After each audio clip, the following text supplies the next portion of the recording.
L'année dernière, on va pas se le cacher, les pneus en F1 c'était un sacré casse-tête et on n'y comprenait pas grand chose. 7 composés de pneus, dont 2 qu'ils n'ont presque pas utilisés, des couleurs dans tous les sens et pour s'y retrouver c'était une galère sans nom. Et puis d'un point de vue des performances, les pilotes étaient à 12 secondes de leur temps de qualification parce que les pneus étaient vraiment trop fragiles. Mais cette année, bonne nouvelle, tout a l'air plus simple.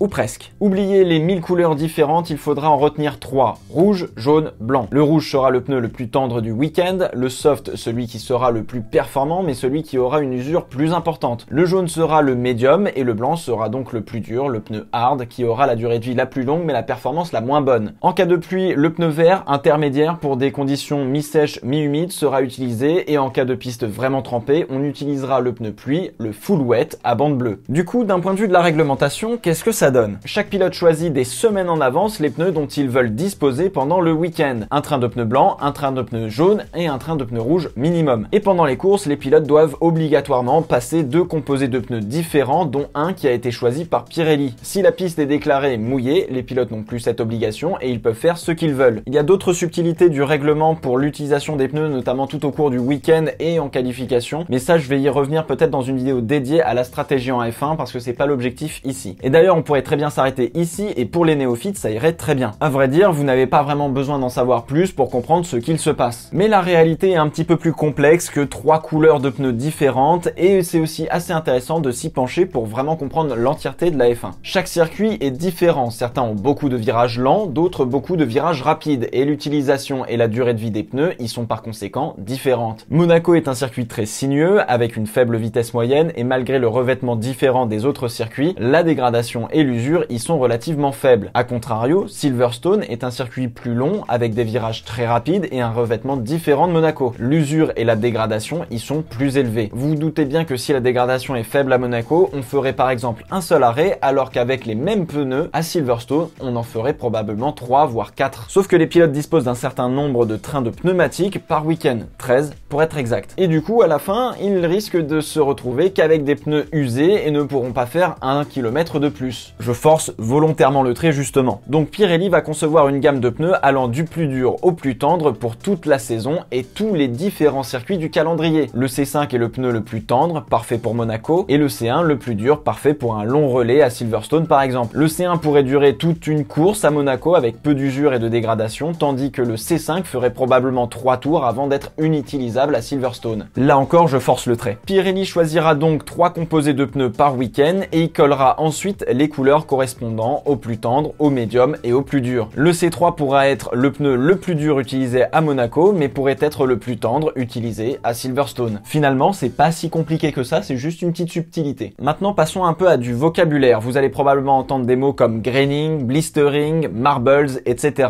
Mais alors, qu'est-ce que ça veut vraiment dire? Un pneu se décompose en plusieurs parties et je vais volontairement simplifier la chose. Vous avez de la gomme, une carcasse et l'intérieur du pneu avec un gaz. On peut mettre plus ou moins de gaz et avoir donc une pression plus ou moins forte dans le pneu. Cela influe sur ce qu'on appelle la bande de roulement, c'est-à-dire la gomme qui est en contact avec le bitume. Un pneu trop gonflé ou pas assez gonflé réduira sa durée de vie et son adhérence. Il faut donc trouver la bonne pression. Il en va de même avec les températures. Des pneus trop froids ou trop chauds n'adhèrent pas bien au bitume. Il faut donc amener les pneus dans la bonne fenêtre de température, ce que l'on appelle généralement la fenêtre d'exploitation des pneumatiques. La température se mesure sur la surface du pneu et à mesure que le pneu chauffe, la pression augmente. Là aussi, il faut atteindre la bonne pression de pneu qui permet d'avoir le contact optimum sur le bitume tout en restant dans la bonne fenêtre de température. Si ces paramètres sont mal gérés, cela peut entraîner une forte dégradation, une forte usure, du graining et du blistering. Le graining justement. Le graining est le phénomène où une partie de la surface du pneu en général, donc la gomme, forme des grains. Cela est dû à l'abrasion de la piste qui vient mordre la gomme du pneu. Généralement, cela est dû à une voiture avec trop de survirage ou de sous-virage, une conduite trop agressive ou un mauvais réglage. On parle donc ici de dégradation et non pas d'usure. Une dégradation entraîne une plus forte usure. Deuxième phénomène que l'on a beaucoup vu et qui est sûrement plus problématique, le blistering. Le blistering, c'est la gomme sur le pneu qui chauffe tellement qu'elle fond et crée des petites cloques ou des petites bulles sous la surface du pneu. Généralement, cela est dû à un asphalte beaucoup trop chaud, mais peut aussi venir du fait que la montée en pression du pneu soit faite trop violemment par rapport à la température externe. Ces bulles finissent par éclater et peuvent arracher des parties entières de gomme du pneu. Et cela peut devenir devenir dangereux si le problème persiste trop longtemps. C'est notamment pour cela qu'en 2018, on ne voyait pas les pilotes faire des zigzags pour chauffer leurs pneus pendant le tour de formation. En sortie des couvertures chauffantes, la température en surface des pneus était bonne, mais la pression à froid encore trop basse. La montée en pression devait se faire probablement de manière trop violente, causant des différences de température entre la surface du pneu et la gomme au contact de la carcasse, d'où le blistering. Pour résoudre ce problème, Pirelli a donc opté pour une gomme moins épaisse qui permet de gérer plus facilement la température entre la surface et la carcasse du pneu. Ils avaient déjà opté pour ce genre de pneu l'année dernière sur certains circuits comme le Grand Prix de France par exemple, où l'abrasion était très élevée. Ils ont aussi réduit de 20 degrés les couvertures chauffantes pour l'arrière des pneus cette année. La température externe et la pression monteront donc moins violemment l'une par rapport à l'autre, mais donnera pas la meilleure adhérence en sortie de garage. Et on l'a vu pendant les tests hivernaux, plusieurs pilotes se sont fait piéger par des pneus avant chauds, mais arrière froids. Vous y ajoutez le fait que la température de la piste est très basse et vous avez votre tête à queue servie. On ne devrait probablement pas avoir ce problème au départ des courses, mais il est primordial de bien chauffer sa gomme avant le départ. Une autre expression que vous allez probablement entendre, le dépôt de gomme. Au fur et à mesure des séances, la gomme se dépose sur la trajectoire avec les nombreux passages des voitures. Si vous avez de la chance d'aller à une course et de pouvoir aller à pied sur le circuit en fin de week-end, vous verrez que vos chaussures colleront sur la trajectoire comme aux chiottes du McDo. Plus il y a de gomme déposée, plus les voitures auront de l'adhérence. Et à contrario, en début de week-end, vous entendrez probablement que la piste est verte. Cela veut dire qu'il y a très peu de gomme déposée, que la piste est un peu sale et que les conditions de piste ne sont pas optimales. Dernier mot que vous risquez d'entendre, les marbles.